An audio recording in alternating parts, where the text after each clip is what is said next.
beautiful weather, a ton of outdoor activities, a thriving job market, and a plethora of golf courses. These are just a few of the things that you might be excited about if you're thinking about moving to the Phoenix area. But what if there are some scary realities that you didn't expect? Imagine moving to Phoenix only to discover some parts that make your dream become an inconvenient nightmare. Today, that's the part of the Phoenix area that I'll be sharing with you. The parts that no one wants to talk about. You know, the ugly parts. So before you pack up and move to the Phoenix area, let's talk about the top reasons people regret moving to Phoenix.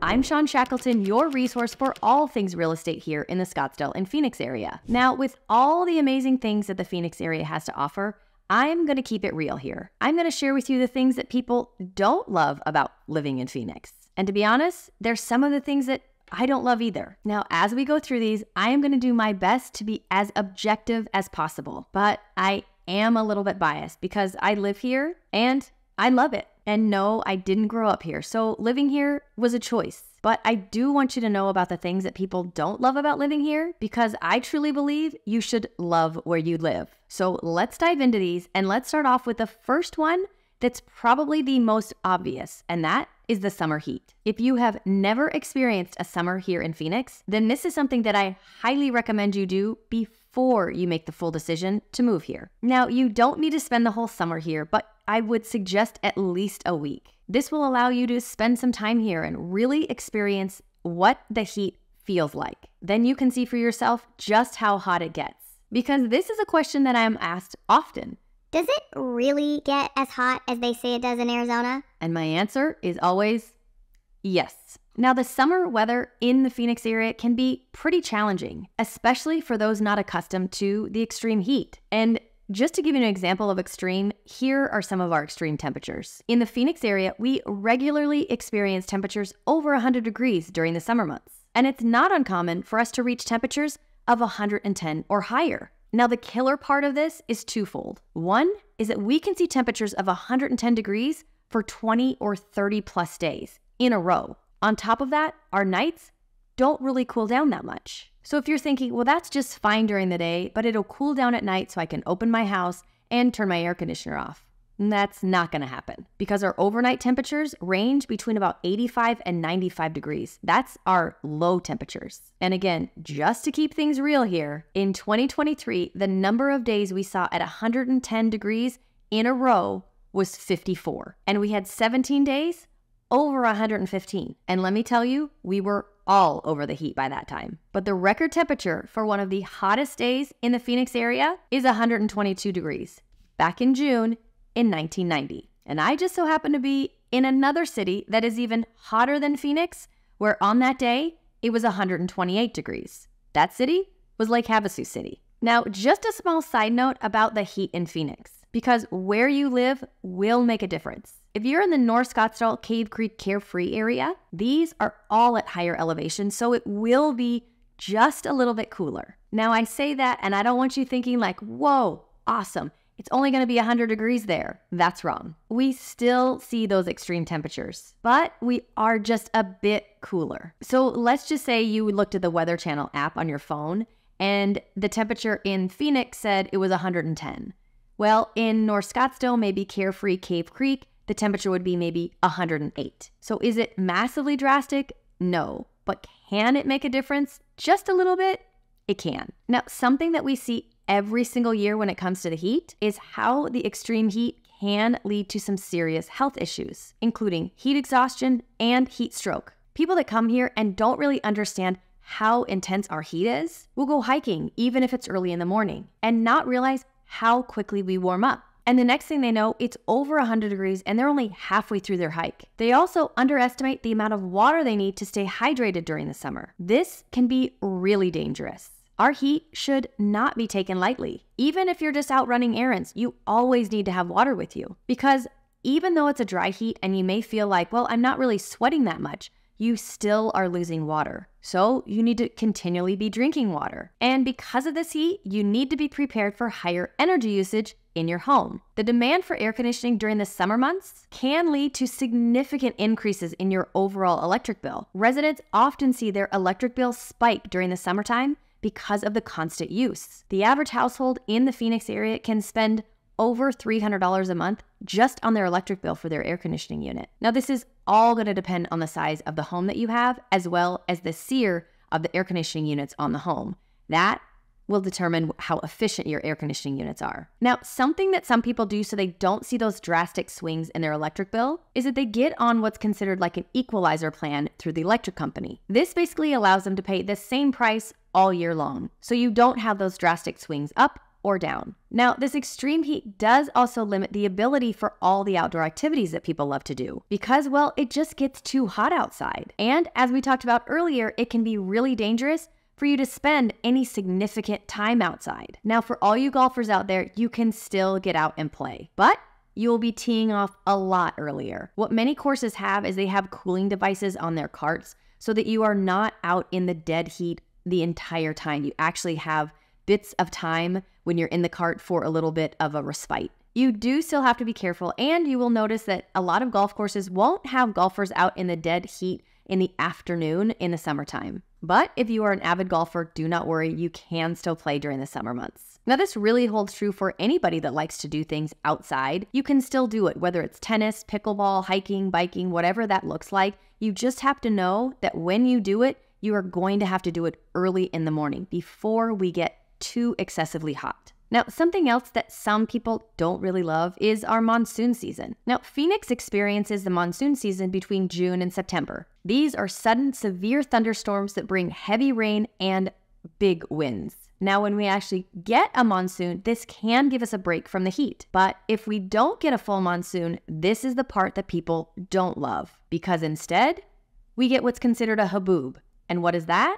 It is blowing dust all across the desert floor. And it just makes everything really dirty, and it can be very dangerous if you're driving. Now, if we do get a true monsoon, the intense rain can lead to flash flooding, posing risk to property and personal safety. This is when you can see some of the washes running. And up in the North Scottsdale and Cave Creek area, this is where you have to be a little bit more careful because oftentimes those washes can run right across the roads. And if you drive through it and get stuck or swept away in it and need to be rescued, we have what's called a stupid motorist law, which could lead you to be liable to pay back all the costs for your rescue. Now let's talk about the traffic because this one seems to be coming up more and more often. And here's why I think it's becoming more of an issue. Since 2020, the Phoenix metropolitan area has experienced significant population growth. Between 2020 and 2021, Phoenix welcomed nearly 89,000 new residents, marking it as one of the leading metropolitan areas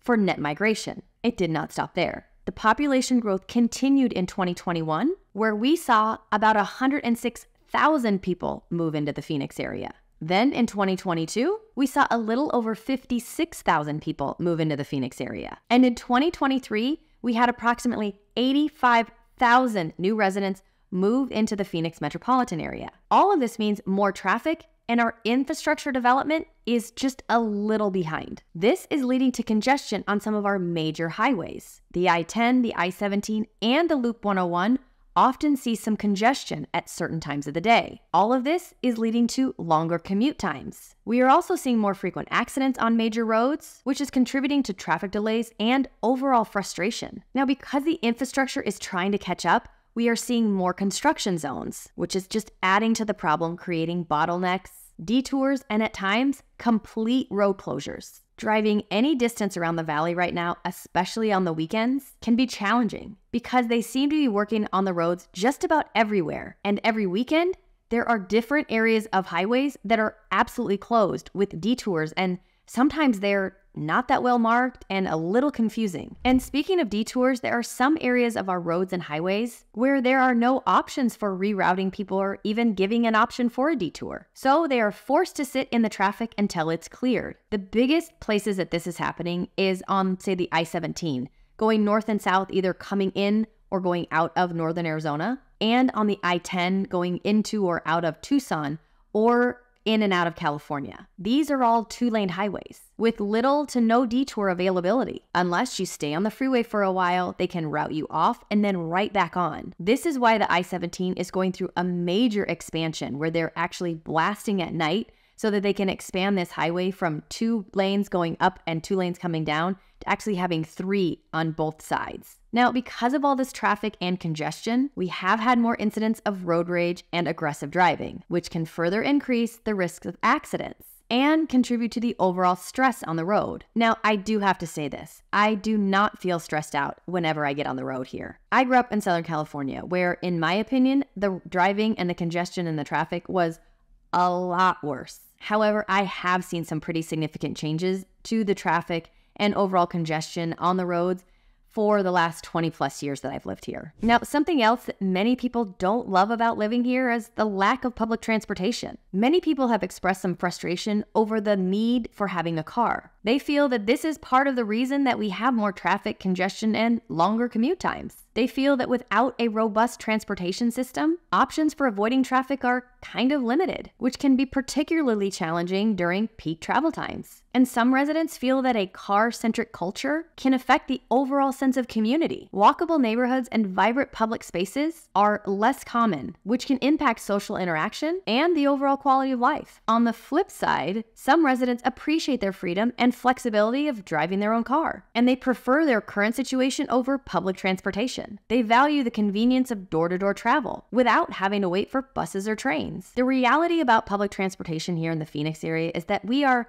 a sprawling city, and we're big. We don't have one area that is densely populated with a lot of living and a lot of the ability to have jobs and grocery stores and all the things that you would need to make it a walkable city. I often hear people ask or question the walkability of Phoenix, and the reality is that we just don't have that here. And for some, that's something they don't love. There are a few places that you can kind of say is walkable, but we don't have many. And let's not forget about something we talked about earlier with the heat. Most don't want to be walking around in the dead heat of the summer in the middle of the afternoon when it's 110 degrees. For those coming from a really walkable city, this might be a deal breaker for you, because to really get around, you're going to need a car. But it's better for you to find out about that right now. Something else that people don't always love is the influx of tourists that we see between about January and May. Now, often they have mixed feelings about this. On the positive side, many appreciate the economic benefits that tourists bring to the city, including job creation and increased revenue for local businesses. Tourists contribute to the vibrancy of the city. They support the hospitality industry and help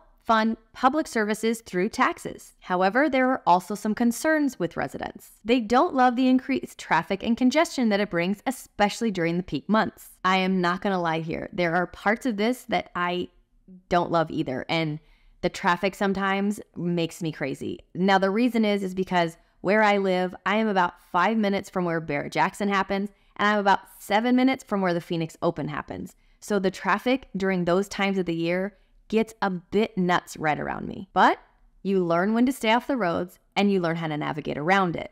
But it doesn't mean that I don't fall into it every once in a while. And if I'm being honest, it makes me crazy. I think the overall feeling about it is that while the tourism brings great economic benefit for the city, it does not discount the challenges that it also brings. And what happens when all the tourism brings all these additional people to the Phoenix area? Some of these people make a decision to move to the Phoenix area, which then leads us into our cost of living conversation, which has changed quite a bit over the last few years. See, the cost of living in the Phoenix area has significantly increased from 2020 to 2024. Now, various factors have contributed to the overall rise in the cost of living, like housing, transportation, utilities, and the overall inflation. Now, again, where you live in the Phoenix area is going to dictate how much more expensive things are, because they are definitely more expensive in some areas than in others. But just to take a look at some general numbers. In 2020, the median home sales price was about $340,000. In 2024, the median home sales price has risen to about $535,000. When we look at our overall utilities, in the Phoenix area, we are about 4% higher than the national average. For groceries, right now, we're trending kind of on par with the national average, although for a while there, we were higher than the national average, which tells me that everyone else has kind of caught up to us. Because I don't know about you, but I have not seen any prices go down. Then we have to talk about transportation, because remember, here you are going to need a car. The price for a gallon of gas back in 2020 was about $2.57. Right now in 2024, we're about $4.07. That is a big jump. The overall cost of living right now in Phoenix is about 4% higher than the national average, which is not something that people love. We have always been a place where things were more affordable, even when it came to our luxury housing. But now, with 17 homes currently listed between $20 million and $75 million, we just didn't have this before. But when you really peel things back, you have to realize how some of this has happened, because much of this has come because companies have made the decision to move to Arizona from another state because Arizona has more favorable business practices, which means they brought companies, they brought jobs, and a lot of the jobs are high-paying jobs. So again, with a lot of those businesses that have moved here, we have a very strong job market, and a lot of these jobs are high-paying jobs, so they can sustain the overall cost increases that we've seen. Just remember what we talked about earlier with the number of people that have moved here since 2020. This is a lot of the reason that all of this has happened. Now, living in the overall desert like Phoenix has its challenges when it comes to wildlife, which some people also don't love. We have animals like coyotes, bobcats, scorpions, javelinas, tarantulas, and snakes, which, by the way, I hate. Yet I live here, which was a shock to me. Now again, how much you see each one of these animals is going to really depend on where you live in the Phoenix area. If you're someplace like Central Phoenix, you'll probably not see any of them. However, if you live in the North Scottsdale area, you are going to see all of these at some point. Now, I know many people like me that are afraid of one or multiple of the animals that I just talked about. And as I said, for me, it's snakes. I never pictured myself living in an area where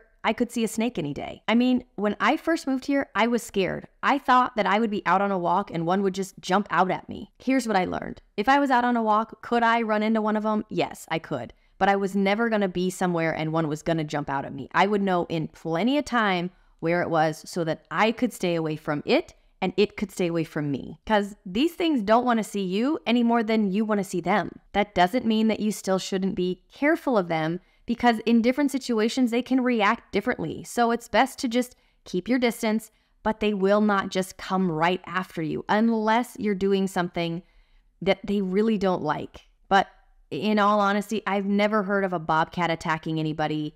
The only time I've heard of a javelina doing anything is maybe if you're walking with a dog and the dog gets maybe aggressive with the javelina, or you get in between a javelina, the mom and the baby. Then the mom can get a little bit aggressive. But all in all of these things are going to stay well away from you if you stay away from them. But it is important to know that these animals are here. And because if it's something that you just don't like and it's something that you can't handle, Phoenix, you're not going to love it. Now, if you would like to learn more about buying a home in Phoenix, make sure you watch this video.